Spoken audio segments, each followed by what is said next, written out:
Hello everyone. अपने पिछले video में हमने 4 हिस्टोरिकल थिंकिंग स्किल्स के बारे में पढ़ा था, जिसमें जो सबसे पहला था वो था सोर्सिंग। किसी भी हिस्टोरिकल इवेंट को समझने के लिए हमें एक सोर्स की जरूरत होती है।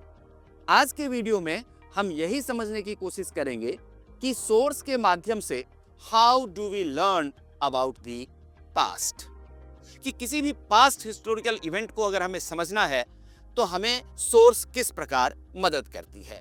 और आज ये 2 चीज हम समझने की कोशिश करेंगे। यदि हमारे पास एक फोटोग्राफ है और उस फोटोग्राफ के माध्यम से हमें किसी हिस्टोरिकल इवेंट को समझना है तो उसको किस तरह से एनालाइज किया जाए, और हम ये भी समझने की कोशिश करेंगे कि हमारे पास कौन कौन से प्राइमरी और सेकेंडरी सोर्सेस होते हैं जिसकी मदद से हम किसी भी ऐतिहासिक घटना को समझ सकते हैं। सबसे पहले इस इमेज को देखिए। ये एक सोर्स है और हमारे लिए एक बहुत ही इंपॉर्टेंट हिस्टोरिकल इवेंट को समझने का बहुत ही अच्छा एग्जाम्पल है।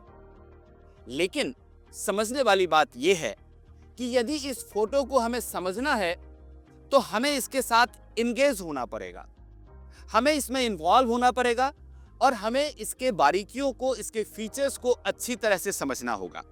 साथ ही ये भी बहुत जरूरी है कि क्रिटिकल मैनर में हम इस पिक्चर को पढ़ें और इसको समझने की कोशिश करें। तो जब आपके पास कोई फोटोग्राफ होता है एक सोर्स के लिए, तो आपको उसे एनालाइज करना होता है और उस एनालिसिस के लिए अपने आप को कुछ प्रश्न आपको पूछने होते हैं।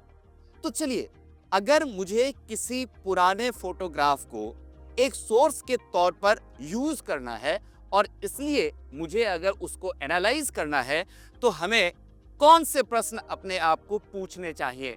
तो देखिए, ये वो सारे प्रश्न हैं।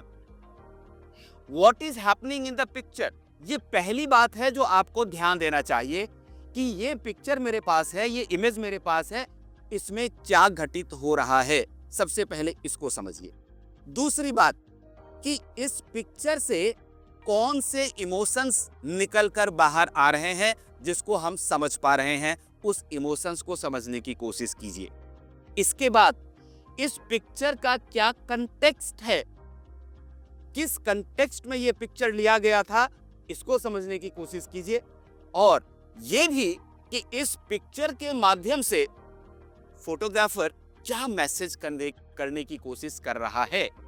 जैसे ये जो पिक्चर है, ये जब भारत का विभाजन हुआ था, पार्टीशन ऑफ इंडिया हुआ था 1947 में, ये तब का इमेज है और इसे हम एनालाइज कर सकते हैं इन प्रश्नों के माध्यम से।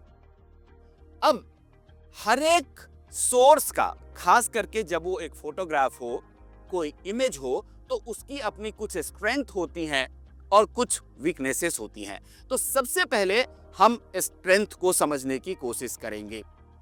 फोटोग्राफ का सबसे बड़ा जो स्ट्रेंथ होता है वो ये होता है कि किसी भी व्यक्ति के बारे में, किसी भी स्थान के बारे में, किसी भी ऑब्जेक्ट के बारे में या किसी भी इवेंट के बारे में आपको क्विक और कंसाइज इंफॉर्मेशन मिल जाता है।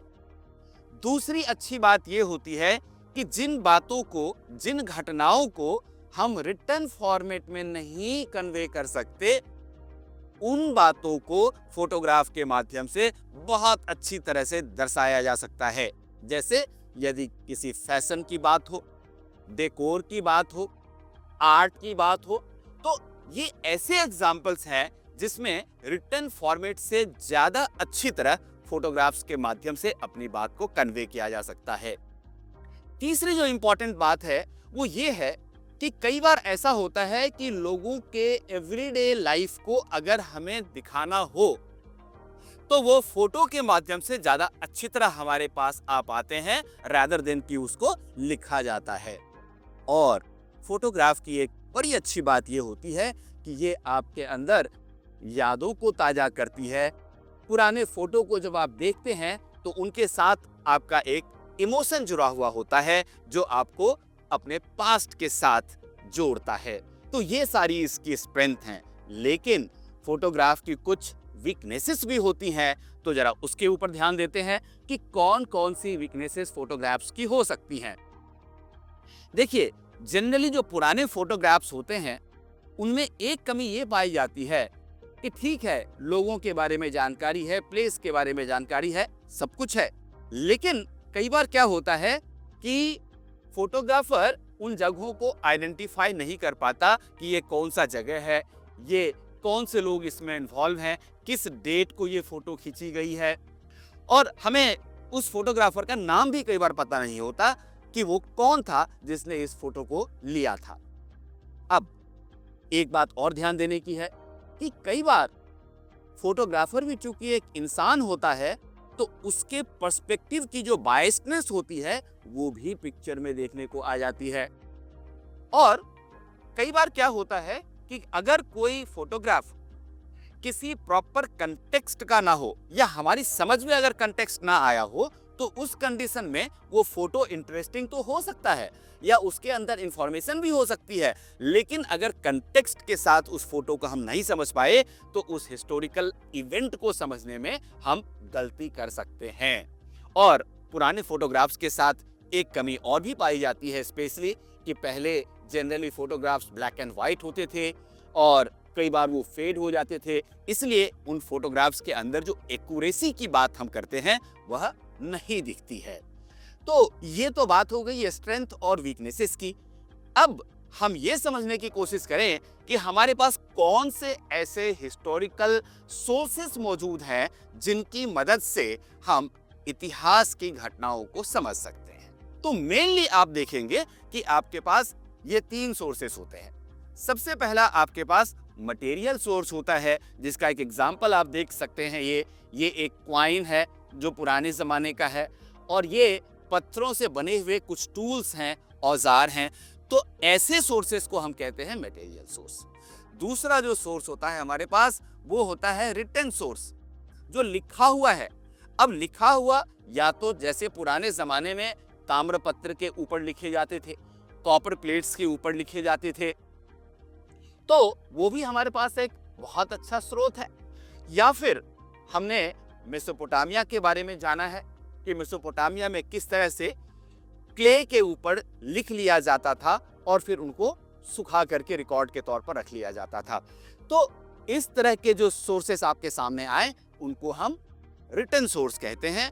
और एक बहुत ही इंपॉर्टेंट सोर्स है ओरल सोर्स, जिसका एक बहुत ही बेहतरीन एग्जाम्पल है स्टोरी टेलिंग। हमने अपने दादी से, नानी से, दादा से, नाना जी से हमने बहुत सारी कहानियां सुनी हैं और अपने बच्चों को सुनाते हैं। तो वो जो हम ओरली सुनते हुए आ रहे हैं वो भी एक बहुत ही एक्सेलेंट सोर्स होता है जो हम हिस्टोरिकल इवेंट्स को समझने के लिए यूज कर सकते हैं। लेकिन स्पेशली अगर हम टाइप्स ऑफ सोर्सेस को देखें तो आपको 2 तरह के सोर्सेस मिलेंगे। एक जिसको हम लोग कहते हैं प्राइमरी सोर्स, और दूसरा होता है सेकेंडरी सोर्स। चलिए, प्राइमरी सोर्स क्या होता है, उसके एग्जाम्पल्स क्या हो सकते हैं, सेकेंडरी सोर्स क्या होता है, उसके एग्जाम्पल्स क्या हो सकते हैं, इसको समझने की कोशिश करते हैं।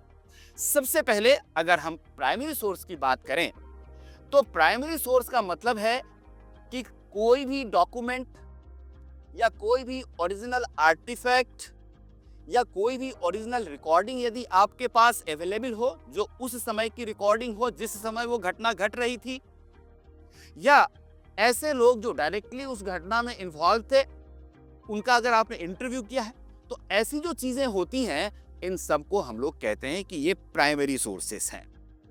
और इसका एग्जाम्पल अगर हम लें तो किसी की डायरी, इनग्रेविंग्स जो रॉक्स के ऊपर हो सकती हैं, या फिर जो रिलीजियस टेक्स्ट होते हैं, धार्मिक ग्रंथ होते हैं हमारे, या फिर पुराने ज़माने के लीगल डॉक्यूमेंट्स भी, ये सारे बेहतरीन एग्जाम्पल होते हैं प्राइमरी सोर्सेस के।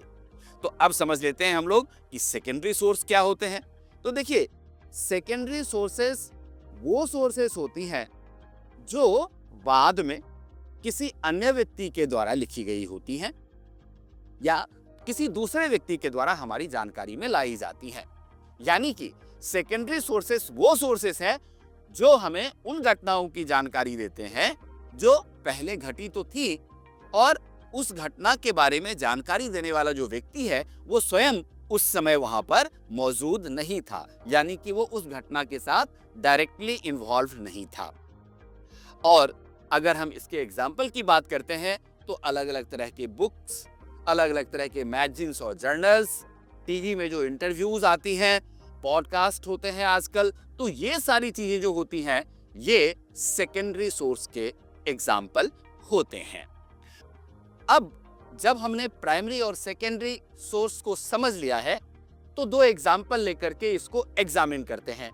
ये जो पहला इमेज आप देख रहे हैं ये एक हड़प्पन ग्रेव से निकला हुआ नरकंकाल है। अगर हम इसको स्टडी करें तो हम पाते हैं कि ये प्राइमरी सोर्स का एग्जाम्पल है। वहीं पर ये जो दूसरा एग्जाम्पल देख रहे हैं आप, ये एक लेटर है from Mahatma Gandhi to his son Devdas. लेकिन ये लेटर एक न्यूज़पेपर में बाद में छापा गया था। इसका मतलब ये हुआ कि ये हमारे लिए सेकेंडरी सोर्स बन जाता है। अब जब हमने प्राइमरी और सेकेंडरी सोर्सेस को समझा, उसे एग्जामिन किया, तो आप इन सोर्सेस का यूज करते हुए अपनी फैमिली का एक हिस्ट्री कंस्ट्रक्ट कीजिए। अगले सेशन में फिर उपस्थित होंगे एक नए वीडियो के साथ। Till then, happy learning.